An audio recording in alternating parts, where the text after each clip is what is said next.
ইশারা কন্যার সিনেমা নিয়ে বিরক্ত জাহ্নবী। সবাইকে গল্প কথা ইউটিউব চ্যানেলে স্বাগতম। আমাদের চ্যানেলে সাবস্ক্রাইব করেছেন কি?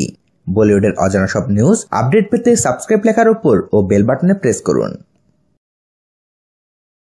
বলিউডে অভিষেকের আগেই ইশারা কন্যা খ্যাত প্রিয়া প্রকাশের মুকুটের যোগ হলো বিতর্কের পালক।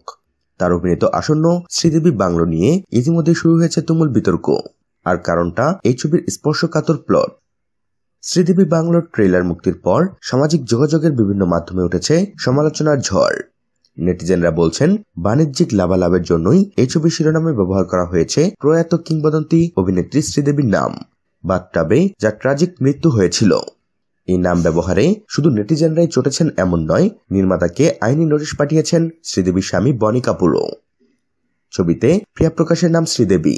1 মিনিট 49 সেকেন্ড দৈর্ঘ্যের ট্রেলারে প্রিয়াকে নিঃসঙ্গ তারকা হিসেবে দেখানো হয়েছে, যে কিনা মৃত্যুবরণ করে কিংবদন্তি অভিনেত্রী শ্রীদেবীর মতোই।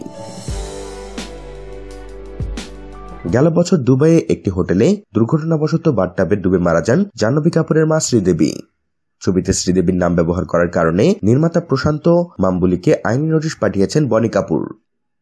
তার আরও অভিযোগ, শ্রীদেবীর মৃত্যুকে পুঁজি করে এই চলচ্চিত্রটি বানিয়েছেন নির্মাতা। যদিও নির্মাতা এই অভিযোগ অস্বীকার করে বলেছেন তিনি শ্রীদেবীর বড় ভক্ত, কিন্তু বাথটাবে তার মৃত্যু হয়েছে বলে এর মানে এই নয় যে আর কারো এমনটা হবে না। সম্প্রতি একটি পুরস্কার বিতরণী অনুষ্ঠানে শ্রীদেবী বাংলোর ছবি নিয়ে শ্রীদেবীর বড় কন্যা জাহ্নবী কাপুরের মন্তব্য চান গণমাধ্যম কর্মীরা। এ সময় তার মুখভঙ্গিতে বিরক্তি ফুটে ওঠে। গণমাধ্যম কর্মীরা যখন সাম্প্রতিক বিতর্ক প্রসঙ্গে জানতে চান, তখন অবাক হন জাহ্নবী এবং বলার মতো কোনো শব্দই খুঁজে পান না। এ সময় তার ম্যানেজার তাকে চলে যাওয়ার জন্য অনুরোধ করেন।